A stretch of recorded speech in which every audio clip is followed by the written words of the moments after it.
l'invité de la matinale sur La Première. Et oui, l'invité de ce lundi matin, lundi 28 mai, est le maire du Mont-d'Or, Éric Gay. Première partie avec les questions de Thierry Bellemont. Bonjour monsieur le maire. Bonjour. Plusieurs manifestations sont prévues au Mont-d'Or. C'est l'occasion pour les personnes en situation de handicap de prouver qu'elles font partie intégrante de la société. Exactement. Je crois que il y a quelques années de ça, on s'était rendu compte qu'il n'y avait pas suffisamment de choses qui étaient faites sur la commune concernant les handicapés. J'ai signé la charte du handicap et à partir de ce moment-là, j'ai demandé à un de mes adjoints de prendre en charge complètement ce secteur. Il faut se souvenir en ces 10 ans que c'est M. Jacques Clavel qui est décédé aujourd'hui, qui a véritablement lancé toutes ces opérations sur le Mont-d'Or. Voilà, donc les années passent très rapidement. J'ai l'impression que c'était hier, donc aujourd'hui on est très très content de toutes les évolutions en dehors des manifestations, parce qu'il faut s'occuper de la problématique du handicap au quotidien des administrés. Oui, c'est une problématique, vous le dites vous-même. En réalité, les personnes en situation de handicap sont souvent à part, hein. Elles ne sont pas incluses dans cette société. Soyons réalistes et soyons francs. L'inclusion des personnes les plus fragiles dans notre société, ça passe aussi par le monde du travail. C'est l'aspect le plus délicat. Comment la mairie aujourd'hui est l'aide en la matière ? D'abord, il faut savoir que tout passe chez nous par le Centre communal d'action sociale. C'est le CCAS qui gère en totalité ce secteur et qui fait un énorme travail. Pour la partie que vous abordez, celle du travail, c'est essayer de rendre le plus accessible possible tous les bâtiments, les services publics handicapés. Donc, il a fallu sensibiliser d'abord les services techniques de la collectivité, essayer absolument de respecter les normes qui existent, parce qu'il y a énormément de normes d'accessibilité qui n'étaient pas toujours respectées, il faut le dire. Donc, tous les bâtiments, les nouveaux bâtiments, en tout cas services publics qui sont construits au Mont-d'Or, aujourd'hui ont une accessibilité pour les personnes handicapées. Absolument. Il a fallu d'abord remettre aux normes ceux qui existaient. Des trucs très très simples, hein, dans les écoles, les parkings, réserver des parkings, c'est ce qui est fait aujourd'hui. L'accessibilité aux bâtiments, on a réalisé un grand nombre de rampes d'accès aux bâtiments publics. Tout ça a eu des coûts importants les premières années, parce que il a fallu tout mettre aux normes. Et puis ensuite, surtout maintenant, pour les nouveaux bâtiments, comme vous le disiez, faire que les choses soient respectées par les constructeurs. Et dans les rues, monsieur le maire ? Écoutez, nous, on n'a pas un grand nombre de rues et de trottoirs comme la ville de Nouméa. Hein. On n'est pas à ce stade-là, mais le centre-ville de Boulari, qui aujourd'hui est le centre urbain et qui se développe, est absolument accessible aux handicapés. La loi qui oblige les entreprises à embaucher les personnes en situation de handicap au-delà de 20 salariés, on l'a vu dans le reportage qui a été diffusé dans le grand journal de 6h30, que certaines entreprises préfèrent passer à côté, payer l'amende qui est prévue plutôt que d'embaucher. Aujourd'hui, est-ce qu'il faut une loi plus incitative pour obliger ces entreprises à respecter ? Certainement. En tout cas, en ce qui concerne le secteur public, les collectivités publiques sont également soumises à cette loi. Hein. Donc, elle est quand même basée sur la base du volontariat des personnes. Hein. Donc ça, c'est quelque chose d'extrêmement important. Ce qui, quelque part, rend parfois compliqué, parce que certaines personnes qui possèdent un handicap ne veulent pas toujours se déclarer handicapées. Et ce qui fait que nous sommes soumis aux sanctions lorsque nous n'atteignons pas le pourcentage, alors que nous savons très bien qu'au sein de notre collectivité, nous avons des personnes. Mais il n'y a pas de possibilité d'imposer quoi que ce soit. Donc c'est un gros travail de communication, de concertation pour expliquer les choses. Enfin, en ce qui nous concerne aujourd'hui, au sein de la collectivité, les choses sont faites dans les règles. Qu'est-ce qui bloque, à votre avis, pour les entreprises, vous qui les côtoyez régulièrement sur la commune et ailleurs ? Moi, il me semble que c'est surtout un problème de communication entre les employeurs et les employés. J'aurais tendance à vous dire qu'il me semble que les employeurs essayent de jouer le jeu, essayent de respecter la règle. C'est pas évident pour un employé qui possède un handicap, mis à part un handicap lourd, d'accord, ou un gros handicap, en déplacement en chaise, etc., de pouvoir admettre ou de se déclarer handicapés. Donc il faut absolument faire un gros travail auprès des personnes qui possèdent un handicap pour leur dire que ça ne veut pas dire qu'il y aura une sanction dans le travail ou comment dirais-je, seront pointés du doigt au sein de l'entreprise. Aujourd'hui, les choses évoluent dans les esprits des uns et des autres. Donc voilà, c'est au niveau des ressources humaines un gros travail à faire. Les choses évoluent aussi à l'école, la scolarisation, c'est un aspect important. Voilà, c'est une priorité. Exactement, c'est une des raisons pour lesquelles dans le programme que je vous ai transmis tout à l'heure sur la semaine handicapables, on a une grosse sensibilisation vis-à-vis des scolaires. Donc dès aujourd'hui, dès ce matin, la journée sera réservée aux scolaires et tout au long de la semaine, il y aura des jeux, il y aura des contacts pour que les enfants de la commune, des écoles primaires, des collèges, des lycées, puissent aller au contact des enfants, partager avec eux certaines choses, ressentir certaines choses, voire même en immersion au sein des établissements scolaires, avec les classes également spécialisées, parce qu'il y a des classes spécialisées concernant ces enfants, et puis avec un spectacle de fin de semaine, je crois que c'est vendredi soir, où là, c'est toujours la grosse surprise tous les ans de voir ce que sont capables de produire en termes de spectacle les personnes qui ont un handicap. Qu'est-ce qui est le plus étonnant, que le public soit encore à être sensibilisé au handicap, ou alors que les politiques publiques doivent encore évoluer? Écoutez, personnellement, je trouve que depuis 10 ans, en ce qui concerne les 10 ans chez nous, d'énormes progrès ont été faits. C'est un peu le principe du secteur de l'environnement. Quand on a démarré, il y avait, j'allais pas dire qu'il y avait de la réticence, mais il n'y avait pas de participation. Aujourd'hui, tout le monde est concerné, tout le monde se sent impliqué. En ce qui concerne le handicap, le problème, c'est qu'il ne faut pas tomber dans la banalisation. C'est-à-dire qu'au bout d'un moment, on voit que les choses évoluent et puis on se dit, bon, ben ça y est, j'ai fait le maximum et puis on va s'arrêter là. Non, il faut continuer à essayer de progresser, même en ce qui nous concerne au sein des collectivités. On sait qu'il y a encore des efforts à faire. C'est pour ça que le CCAS a des budgets appropriés pour aller poursuivre ces actions au sein des familles même, parce qu'il y a des personnes qui ne déclarent pas les personnes handicapées, donc au sein des familles, donc, et qui préfèrent les garder et essayer de leur apporter leur aide. Donc nous, on est là pour essayer de leur dire non, il y a des moyens qui existent, il faut que vous puissiez en bénéficier. Et vous voulez donc renforcer l'autonomie des personnes handicapées. Est-ce qu'il y a un accès facilité pour les handicapés à la salle du conseil de quartier de Yaoué, monsieur le maire? À la salle du conseil de quartier de Yaoué, c'est un conseil où c'est une école à étage. Donc c'est une école qui a été faite il y a plusieurs années. Lorsqu'il y a les réunions de conseil de quartier, elles ne se font pas à l'étage, elles se font en bas. Ça veut dire que la réunion publique, temps de parole, temps de partage, c'est fait en bas? Oui, absolument. Oui, tout est fait pour permettre l'accessibilité. Si jamais il y a une difficulté quelconque, eh ben, tout le monde est là pour aider les personnes à pouvoir accéder, bien sûr. On parle de temps de parole, temps de partage dans un instant, monsieur le maire. C'était donc la transition. À partir de 7h05, vous restez avec nous. Temps de parole, temps de partage, monsieur le maire, c'est quoi l'objectif? C'est de parler, c'est de discuter, c'est d'échanger avant ce référendum du 4 novembre? Exactement. C'est une opération citoyenne qui a été souhaitée par l'unanimité du conseil municipal.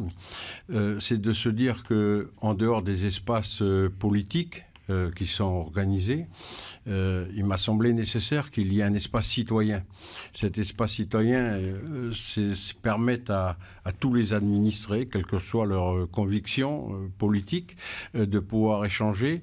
Et puis surtout, l'objectif, c'était de rechercher d'apaiser la situation. On sait très bien que à partir du moment où on laisse l'espace politique s'exprimer, et ça sera obligatoirement, puisqu'il y aura un temps de campagne, campagne avant le référendum du 4 novembre, il y a toujours une crispation ou une cristallisation de la situation. Nous, notre objectif, c'est totalement l'inverse. C'est organiser sur toute la commune des réunions pour permettre à tout un chacun de venir discuter, échanger. Et l'objectif n'est pas que le référendum. On ne parle pas que de ça. C'est d'essayer à partir d'un fil conducteur, puisque nous avons confié ça à une entreprise indépendante avec des objectifs recherchés qui est celui du respect, celui de la discussion, etc. Faire que les citoyens d'un quartier puissent se retrouver et puis peut-être discuter de choses dont ils n'ont pas l'habitude de discuter. Donc c'est ce qui s'est passé ce samedi samedi dernier à Yahweh. Oui, c'était très très sympa. On veut toujours plus de monde. Hein. Moi, je voudrais qu'il y ait toujours plus de monde. La première réunion au Petit Théâtre à Boulari, bon, c'était peut-être le lancement, etc. Là, il y avait énormément de monde. Il y avait même des gens des autres communes qui sont venus. Et les autres réunions, Val d'Or, la prochaine aura lieu à Ploum le week-end prochain. Voilà, moi, je veux qu'il y ait toujours beaucoup de monde parce que plus il y a de débats, plus il y a d'échanges. Et puis surtout, j'aimerais qu'il y ait beaucoup de jeunes, qu'il y ait des jeunes qui viennent et puis qui puissent s'exprimer. Allez, on va se rediriger vers le téléphone. Une question pour vous. Tout à fait. Marie-Geneviève est avec nous. Bonjour Marie-Geneviève. Oui, bonjour monsieur le maire. Bonjour madame. Je ne suis pas une jeune, je suis une vieille. Excusez-moi de vous déranger. Oui, je vous appelle pour deux choses tout à fait différentes. Voilà, un remerciement et puis une remarque. Parce que j'habite au lotissement Léonie, une petite rue qui va directement à la mer, et j'avais remarqué qu'il y a 2 mois environ qu'il y avait un vieux canapé défoncé qui avait été déposé sur la plage avec de la bourre, des cochonneries en face. Donc j'ai téléphoné tout de suite à la mairie qui très gentiment m'a répondu de voir avec la police municipale. Bon, là aussi on m'a très gentiment répondu, ça va être fait le jour même. Bon, ça n'a pas été fait. La semaine d'après, non plus. La 3e semaine, on m'a dit, on ne peut pas vous promettre quand, mais ça sera fait. Et effectivement, je suis allée ce matin, c'est enlevé. Donc, merci beaucoup pour avoir fait le nécessaire, parce que si je ne suis pas non-voyante, je suis malvoyante pratiquement de naissance. Mais je voulais vous faire une remarque. Avant, il y avait un ramassage systématique d'encombrants en octobre. Bon, pendant des années, après, ça a été toujours systématique, mais restrictif. Et puis, à partir de cette année-là, il faut téléphoner, prendre rendez-vous. Est-ce que vous ne pensez pas que les gens, soit ils vont pas avoir envie de téléphoner, soit ils travaillent et ils vont balancer leur cochonnerie n'importe où. Est-ce que vous ne pensez pas que ça serait bien qu'on puisse revenir au ramassage systématique comme avant? Voilà. Merci Marie-Geneviève pour votre question. Éric Gay vous répond. Oui, donc le ramassage des encombrants qui était organisé, il y en avait 2 dans l'année.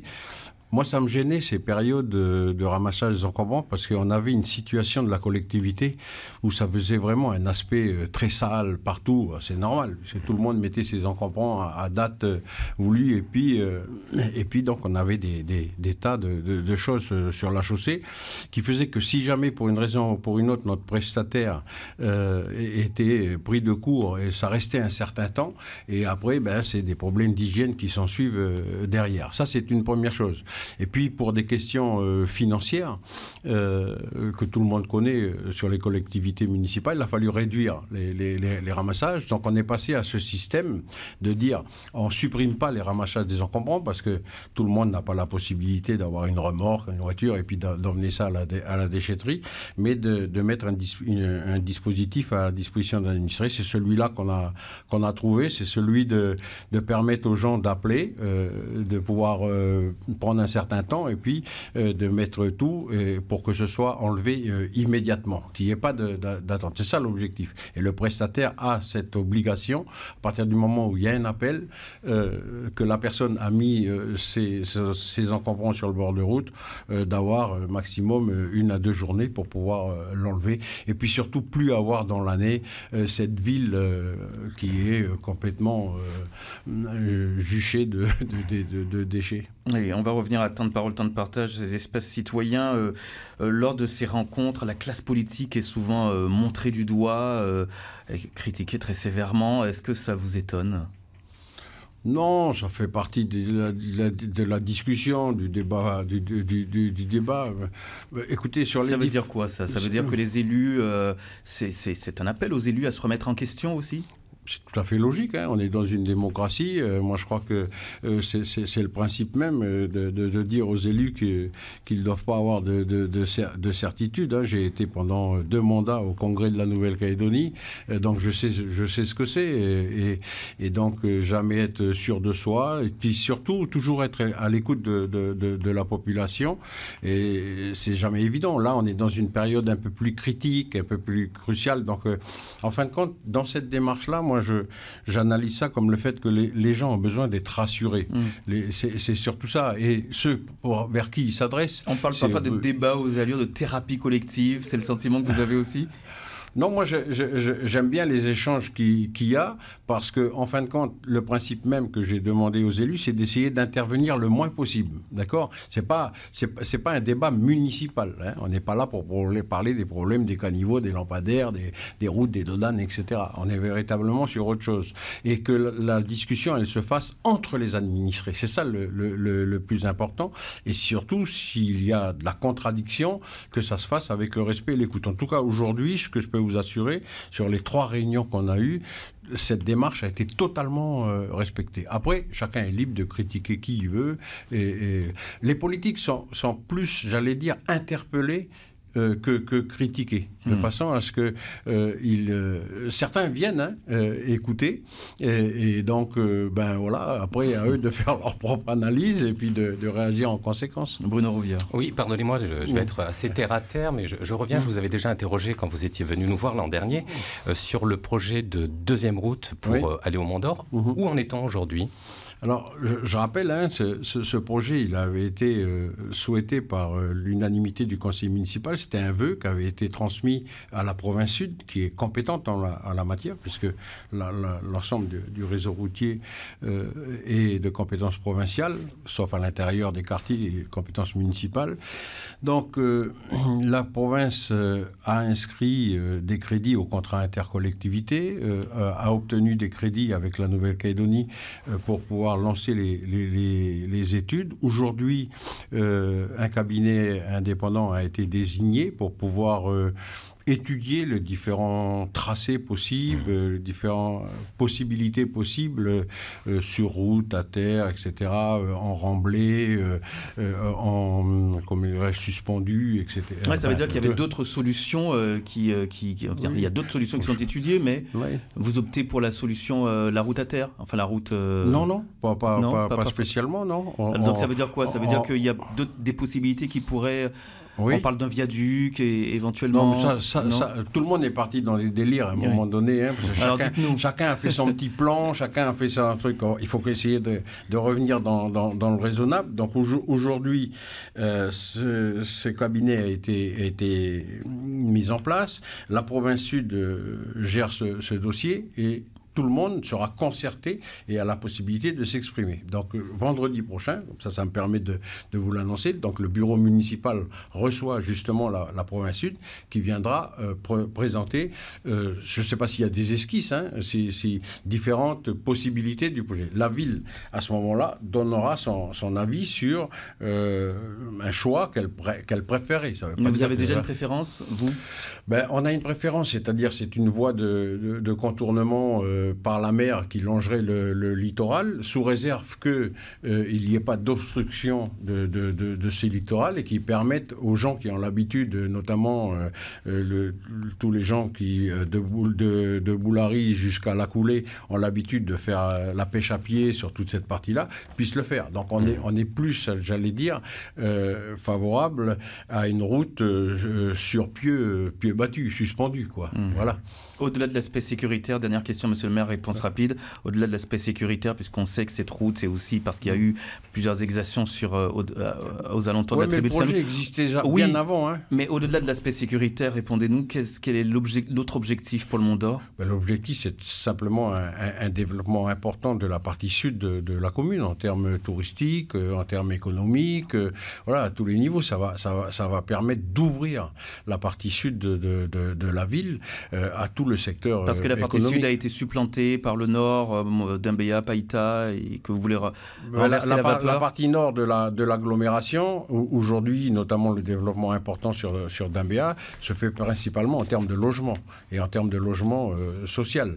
Sur la partie sud du Mont d'Or, la vocation est totalement différente. La vocation, elle est plutôt à terme touristique et à terme de développement économique pour des entreprises. Merci, monsieur le maire. Merci d'avoir accepté notre invitation ce matin.